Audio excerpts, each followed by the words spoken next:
This is our planet, beautiful planet from the from a Russian satellite as it looks today, but it hasn't always looked like that. How can we possibly get to grips with our past if we don't take account of the fact that we've lost 10 million square miles of the record? The discovery of Easter Island by European explorers is a story filled with intrigue and remarkable historical details. It was the Dutch explorer Jacob Roggeveen who first came upon Easter Island on a quest for the mythic southern continent. His arrival on the island, which coincided with Easter Sunday in 1722, led to its modern name. Roggeveen, commanding a fleet of 3 ships, the Arend, Tienhoven and Afrikansche Galie, was the first to document the mysterious Moai statues and the island's sparse vegetation. The statues, massive and imposing, puzzled Roggeveen and his crew, who wondered about the methods the islanders used to transport these colossal figures, given the apparent lack of sufficient timber or robust ropes.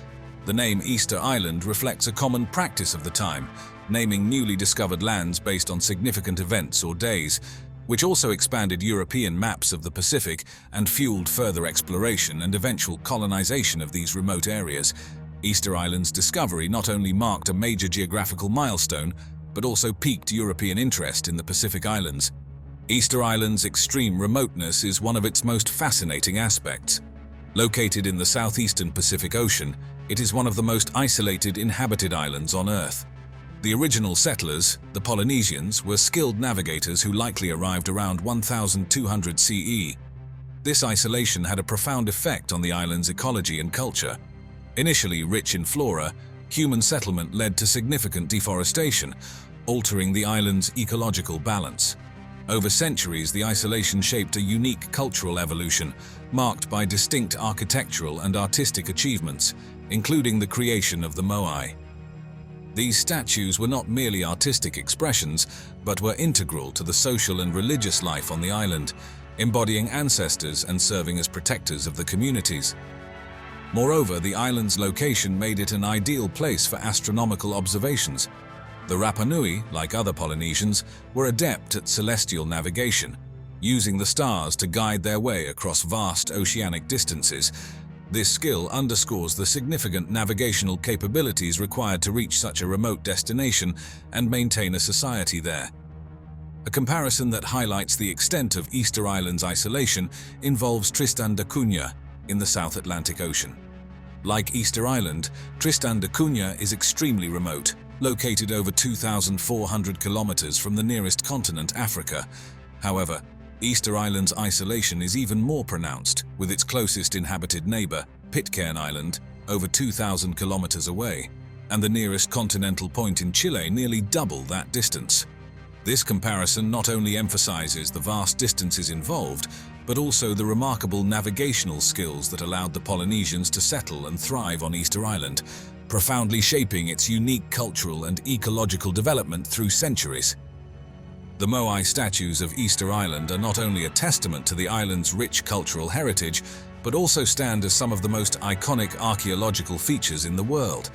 These statues were primarily carved from volcanic tuff, a type of compressed volcanic ash sourced from Rano Raraku, a volcanic crater which doubled as a quarry. This material, though softer and easier to carve, required delicate handling to avoid damage.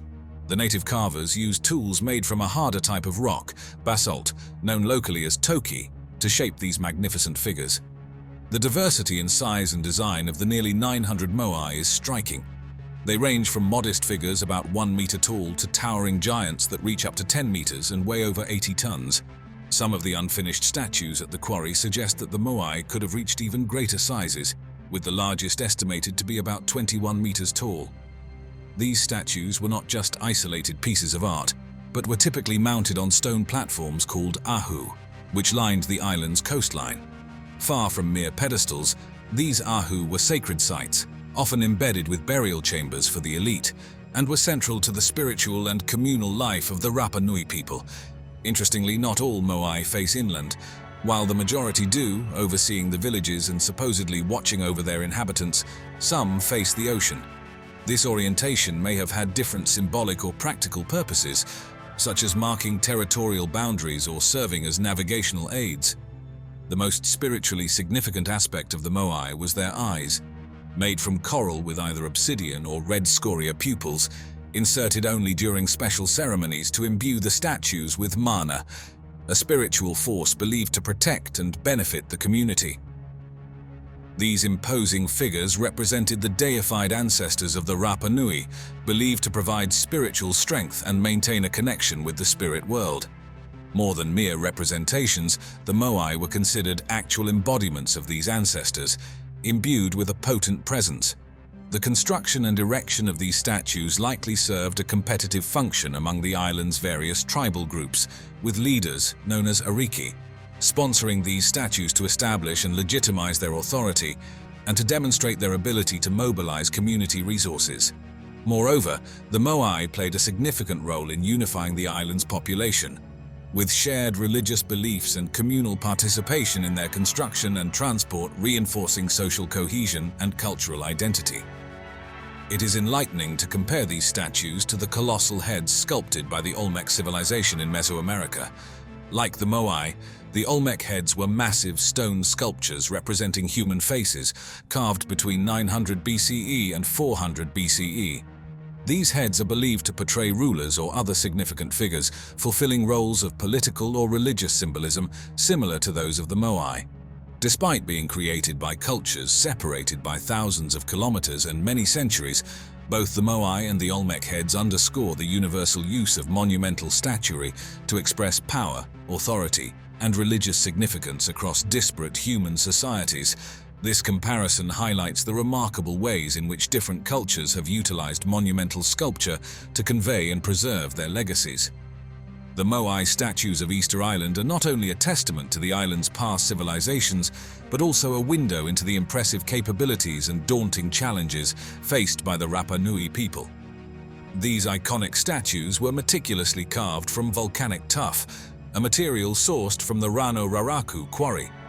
Artisans used basalt stone tools to carefully outline and then gradually detach the Moai from the rock face, a painstaking process that could span months or even years depending on the statue's size. Transporting these colossal figures to their final resting places on the island's Ahu was an engineering feat that continues to fascinate historians and archaeologists today. Several theories have been proposed about how the Rapa Nui might have moved the Moai. One theory suggests the use of wooden rollers, which would have required significant deforestation. Another posits that the statues were placed on sledges that slid over logs or greased wooden tracks. However, perhaps the most captivating theory is that the statues were walked to their locations using ropes in a rocking motion, a method supported by recent experimental archaeology. These experiments have successfully demonstrated that a replica Moai could be moved by a few dozen people using ropes, providing evidence that this could explain the minimal wear on the bases of transported statues and the absence of extensive drag marks. As the demand for larger and more statues grew, the environmental impact became increasingly severe. The extensive use of wood for transport methods contributed to deforestation, exacerbating soil erosion and reducing the island's capacity to build canoes, essential for fishing and transportation. This environmental strain, coupled with intense social demands to build and transport these massive figures, likely put considerable stress on the social fabric of the island, intensifying competition among clans and leading to conflicts and warfare. The situation worsened with the arrival of Europeans in the 18th century, who brought with them diseases to which the Rapa Nui had no immunity. This, along with the removal of some Moai by European explorers and colonists, severely impacted the island's demographic and cultural landscape. Amidst these challenges, an interesting theory emerged suggesting that the construction of the Moai was a form of ecological overreach. This theory posits that the competitive construction of ever larger statues led to unsustainable practices, such as the overharvesting of essential natural resources. This ecological overreach may have triggered a vicious cycle of environmental degradation, resource shortages, social upheaval, and population decline, serving as a stark reminder of the potential consequences when cultural ambitions clash with environmental limits. This narrative underscores the delicate balance between cultural achievements and ecological sustainability, a balance that, once lost, can lead to the decline of an entire civilization. And while we're on the subject of Southeast Asia, where something very interesting has recently rocked the world of archaeology. It's another Göbekli Tepe, if you like. It is a piece of hard evidence that is rewriting history. He says it's a strong case, but not an easy case. We're up against the world's belief. Nan Madol, often dubbed the Venice of the Pacific, is a captivating archaeological site located off the southeast coast of Pohnpei in the Federated States of Micronesia. This complex of artificial islands linked by a network of canals stands as a testament to the engineering marvel of ancient Pacific island civilization. The historical context and discovery of Nan Madol stretch through several phases, from early European documentation to extensive scientific studies, unraveling the mysteries of this mysterious site. The first known European to document Nan Madol was Fyodor Litka, a Russian navigator and explorer. During his 1828 voyage in the Pacific, part of a broader Russian initiative to explore and understand the region, Litka encountered the massive stone ruins on a series of artificial islets. He described them as an engineering feat unparalleled in the Pacific Islands. Nan Madol's location off Pohnpei made it a significant discovery, highlighting a site that reflected extensive knowledge and influence across the Pacific Ocean during that era. The real focus on Nan Madol's archaeological significance began with the German colonial administration's takeover of the Caroline Islands. This period marked the start of more focused archaeological attention directed toward the site.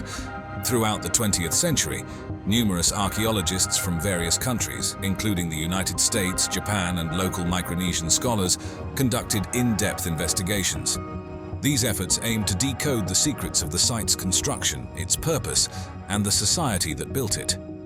Researchers delved into the architecture, artifacts, and human remains found across the approximately 92 artificial islets, seeking insights into the social structure, religious practices, and daily life of its past inhabitants.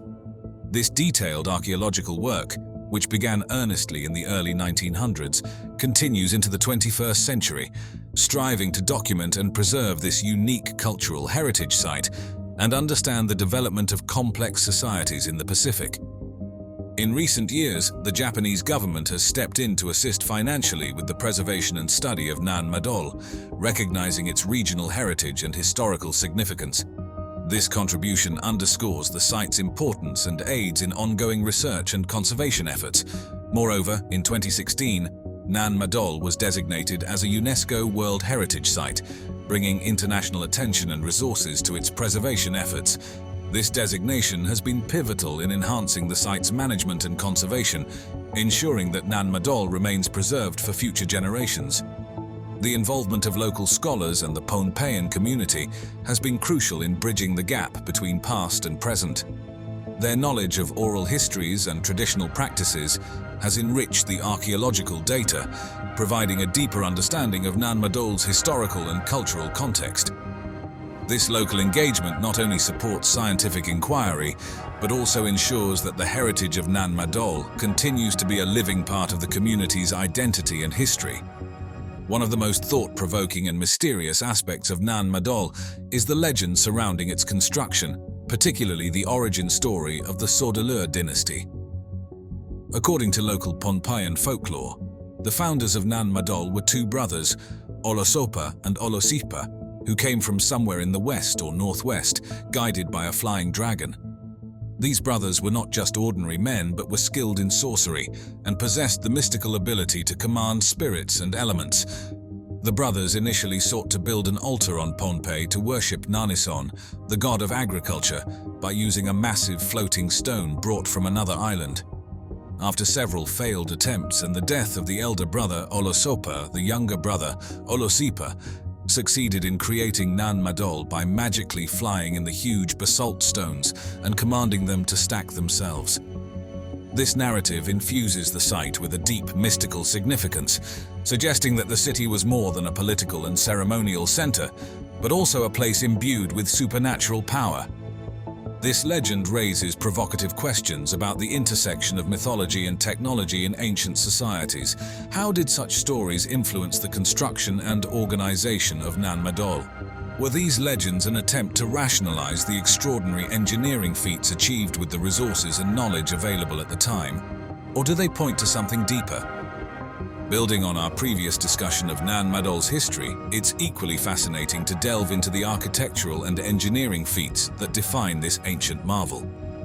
Nan Madol's construction not only displays extraordinary prehistoric engineering prowess, but also aligns with the complexities seen in some of the most famous ancient sites worldwide. The design and execution demonstrate a sophisticated knowledge of architecture, logistics, and natural resource management that is impressive even by contemporary standards. The engineering challenges began with establishing a stable foundation directly on coral reefs, a challenging environment due to the soft, unstable substrate and exposure to tidal fluctuations. To overcome these challenges, builders constructed nearly 100 artificial islets across more than 200 acres, meticulously positioning huge stones on the shallow reef to withstand the forces of the ocean. The primary building material was columnar basalt, chosen for its natural, pillar-like formation. The largest of these stones could measure up to 7.5 meters in length and weigh up to 50 tons, roughly the equivalent of a fully loaded tractor trailer or a large modern tank. The total volume of basalt and coral fill used in creating the islets is estimated to be in the hundreds of thousands of cubic meters. Transporting and positioning such immense volumes required not only significant labor but also precise planning. One of the site's greatest mysteries is how these massive basalt logs were moved several kilometers without the use of wheels, a technology not known to exist in prehistoric Micronesian cultures. An interesting theory suggests that the builders might have utilized the buoyant properties of bamboo rafts to float these massive stones across the lagoon, a method that would have alleviated weight issues and provided a feasible means to transport heavy loads across water. The construction of Nan Madol shares some intriguing parallels with other monumental projects like the Great Wall of China, which also required adapting construction techniques to challenging environments. Both the Great Wall and Nan Madol showcase the ingenuity of their respective builders in using available materials and innovative methods to overcome environmental challenges. Another fascinating theory about Nan Madol involves the potential use of a natural cement or geopolymer, similar to methods speculated to have been used in the construction of the Egyptian pyramids. While there is no direct evidence for this at Nan Madol, the precision fit of the stones suggests that some form of binding agent might have been employed to secure the structures against the forces of the tide. As previously mentioned, Nan Madol was meticulously planned as a series of approximately 100 artificial islets spread across more than 200 acres of a tidal lagoon. These islets were connected by a network of canals serving dual purposes. They facilitated transportation across the city and acted as defensive barriers against potential invaders. This strategic use of the aquatic environment for defense can be likened to ancient moated structures but executed on a far grander scale.